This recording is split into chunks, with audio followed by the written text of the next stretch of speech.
Hello everyone and welcome back. Today's topic is crowdfunding. Crowdfunding started only a few years ago. We are probably looking at 10 years ago, but it has gained a lot of prominence and there is a widespread of platforms that can serve different purposes. Nowadays, multiple billions of dollars are provided to small firms or initiatives through crowdfunding. So this is definitely a topic that we are interested to discover today. This is a general list of a few examples of crowdfunding platforms. You might be familiar with Kiva here, which is a platform for nonprofit initiatives. You have Seeders, which is quite famous, Kickstarter, Indiegogo, and so on. There's plenty of examples. Funding Circle, we discussed today. These are platforms that vary depending on the type of crowdfunding that they offer, the type of the country where they are focused on, and the type of initiatives that they fund. But the general idea is that crowdfunding pulls money from a crowd. So you might have 100, 1,000, 10,000 people. They combine these investors, these fund providers, and they give the money to the firm, to the initiative. So the difference is rather than getting money from 1, 2, or 3 people, use online, use the power of internet to combine capital from many people into one initiative. So how does this work in practice? So the first stage is that the entrepreneur makes a pitch. So this usually comes from either a business plan or a presentation, and where you describe your company, your product, your initiative, and then you send it to the platform. You can look at a video I have already recorded on how to make a presentation, and this will give you some examples of what to put in the presentation you submit to the online platform. Then the platform makes a screening. This usually makes sure that you have a credible idea, that the business plan is appropriate, well described, and also very important, excuse me, is that your product, your idea fits with the platform goals and criteria. For example, if you are submitting to Kiva, you need to have a non-profit business idea. So you cannot have a business idea for Kiva. So matching between what you're offering and what the platform is looking for is very important. Once a platform approves your initiatives, your pitch goes live. This variation in the process, but most of the platforms more or less follow the same structure. So if your pitch goes live, you usually have a web page describing what you're offering. So this means basic information about the project idea. Many times it's good to have a video describing what you're doing. You have an online page with all the description, maybe some images of your product. And also you need to say, what is your funding goal? So how much money are you looking for? Is it $1,000, $10,000, and so on? It's important that you also need to disclose your funding deadline, which means how much time your investors will have for investing or providing money, capital to your initiatives, and also what type of return and rewards you're offering. Depending on different platforms, and in the next slides we'll explain this in more details, you will need to either offer shares in the company, maybe interest on the loan that is provided, or just a product, or maybe just a thank you note. Again, this depends on the platform and the type of crowdfunding you're looking for. So pitch goes live, you basically describe everything that is on offer to your investors or customers. Once the pitch is online, you need to disseminate it, communicate it, advertise it online, and try to gain as much support from people and investors as possible. So in this case, the public pledges money. So they basically invest money in your initiative. From this picture, you can see at the moment is at 38%. You want to reach 100% of your funding goal. This is important for 2 reasons. First, because your funding goal is the amount of money that you need, so you want to get as much as you need. But this is also important because in a good number of platforms, if you don't reach your full funding goal, it means that you actually don't get any capital. So in some platforms, there is thresholds. So it means that even if you get 80% of your funding, this platform might return the funding to the investors. So it's, in some cases, it's either all or nothing. And so you basically want to have a realistic funding goal and then reach it. If the funding is reached, you get your capital and you basically need to do your project development, which means create your company, create your product, and then send it in the end to your customers. So let's say you wanted to design a new drone that is very powerful, very cool. You go online, issue your idea, put it online, say you need 500,000 to do this, and then you will give a drone to your investors in 1 year. You've reached the 500,000. You have 1 year to develop the drone. And after 1 year, you need to ship the drone to your investors. So from beginning to the end, this is how crowdfunding works. It's very powerful because it allows you to gain capital, but potentially also to gain attention and eventually customers for your product, even before your product has been launched. Again, there's variation across platforms and across types of crowdfunding, but this is how it generally works. Let's see an example of a real estate crowdfunding platform which was launched in New Zealand.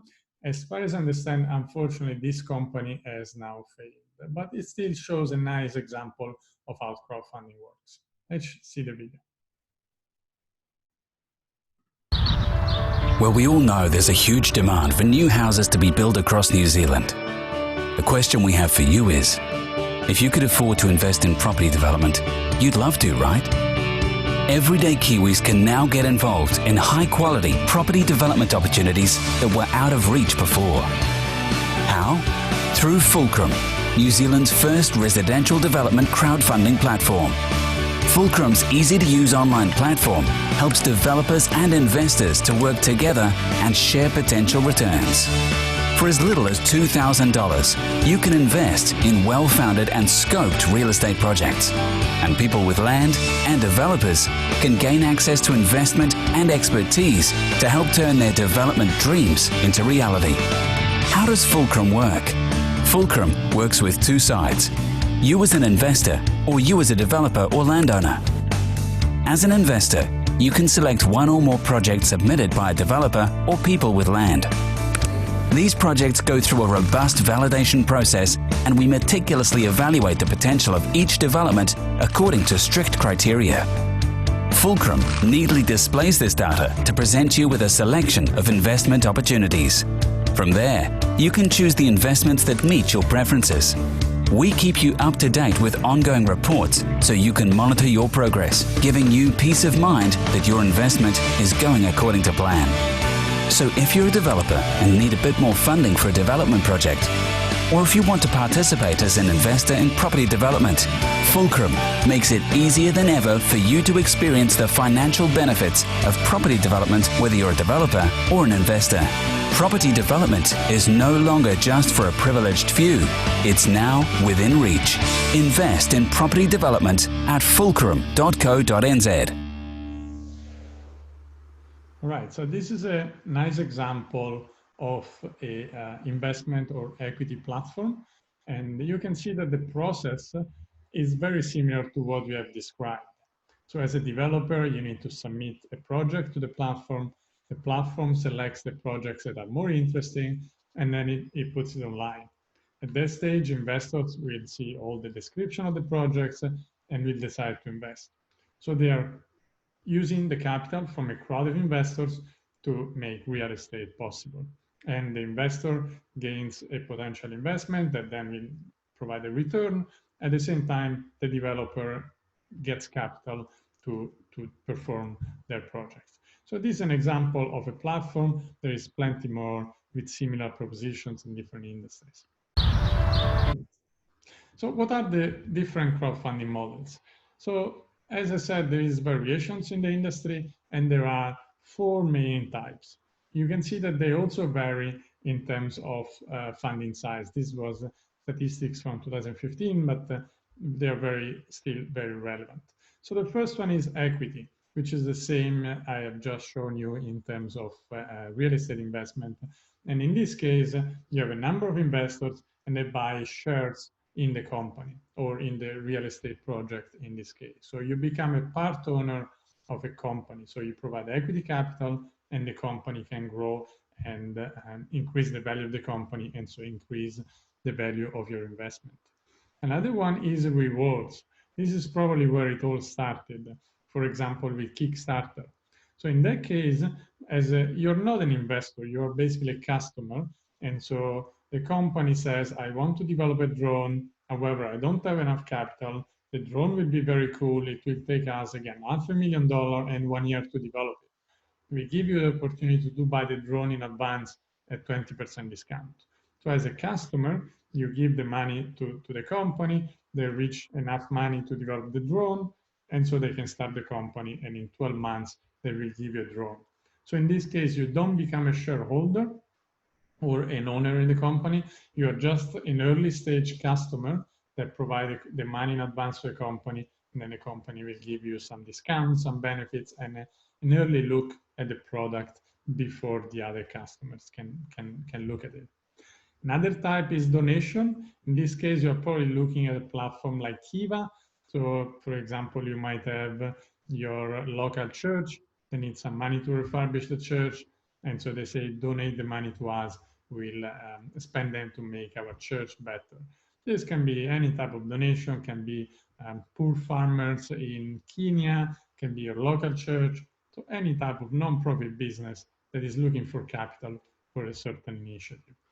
Finally, lending, which is also the biggest type of crowdfunding. In this case, the platform pools the money from a number of lenders and provides a loan to the entrepreneur, to the company. We'll also see an example in the next slides of a lending platform. In this case, as an investor, you receive interest rates on your capital. As a firm, you basically receive a loan from these investors. If you are looking for New Zealand statistics, New Zealand examples, I'm providing here a link, and you can take a look at the different funding platforms that are available in New Zealand. Here you can see Fulcrum Limited. I don't think it's active anymore, but at this link you can see the most updated list. So we mentioned that peer-to-peer lending or lending crowdfunding is the predominant platform. So, but how does it work? Let's see an example here from a very prominent platform. Funding Circle is the world's leading marketplace for business loans. We connect established businesses looking for finance with a range of investors who want to earn attractive returns by lending to them. Here's how it works. A business applies for a loan at Funding Circle, which takes as little as 10 minutes to complete online. Our experienced credit team assess their application and give all creditworthy businesses a wristband. Loans are funded by thousands of investors, big and small. There are many types of investors, including individuals, like you and me, local councils, the UK government, and a range of large financial organisations too. Borrowers pay off their loan by making a monthly repayment to Funding Circle with interest, which we distribute to the investors who lent to them. This is how investors earn their return. They can hold on to their loan part until they've been repaid, but if they want to access their money early, they can offer other investors the chance to buy them. Lending small amounts to lots of different businesses is the best way to manage risk, as some borrowers will be unable to repay their loans in full. By cutting out the costs and complexity of dealing with banks, investors can earn attractive returns, whilst businesses can access the finance they need to grow and prosper.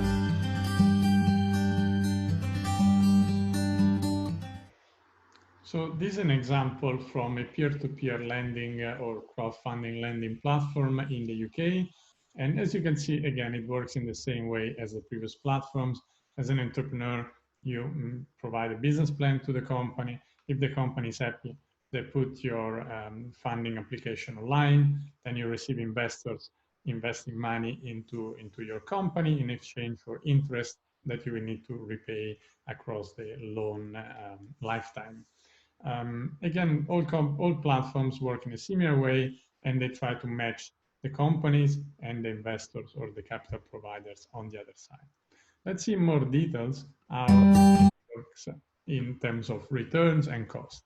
So the first one here is a slide, still from the same funding platform, that provides the projected gross yield. So how much investors are expected to receive from their loans. And we can see that the amount has moved a little bit in the last 7-8 years, but is around 8 to 10%. These statistics will vary across countries as well as across platforms and industries, but this gives you some sort of background in what to expect. In terms of projected annualized returns, so before we could see that approximately the company will need to pay between 8 and 10% of interest rates to their investors, but the investors will receive a little bit less for two reasons. The first reason is because there are fees, and there are fees on both sides, both as a company as well as an investor. But the second one is because there will be bankruptcies. So not every company will repay their loan in time and in full. So you can see that the return has varied between 8% and 6%, but is more recently is declining. And the reason is because, of course, companies will be in a less of a good shape when the economy turns. And for example, in this UK example, we have Brexit, which is of course impacting how much companies are able to repay. And you can see that recent year has declined more on to the 4-5%. 2020 will probably be even worse. The lifetime default rate is how many companies are not going to repay back their loan in time. And you can see in this case, you have 2018 and 2017, the default rate is increasing a lot. You can see that approximately 2 years is moving to 7%, while just in a few years before was 4%. So the default rate is increasing a lot. Again, this is probably because of an economic worsening, but also because the platform is being less careful in selecting projects, and they just try to expand too fast. Again, as an investor, you need to keep in mind that companies might not be able to pay back their loan, and this will affect negatively your returns. How does it work in terms of fees? Again, there is fees on both sides, but as an entrepreneur, there's a number of fees that depends on the type of company or product you're launching, on the amount of years you want to repay back your loan, and so on. But they range between 1% to 1.5% to 6%. This is on top of the interest rate. So these are not low-cost loans. So in some cases, you might be better off looking for funding from a bank, for example, or from a venture capitalist or other capital providers. This is how the platform looks. I've taken this screenshot a couple of years ago, but some platforms work more or less in this way. You can see here you have the loan type. So the company is looking, for example, for an expansion and growth loan. It's an IT and telecommunication company in the Midlands in UK. This company is in London, Northwest, and so on.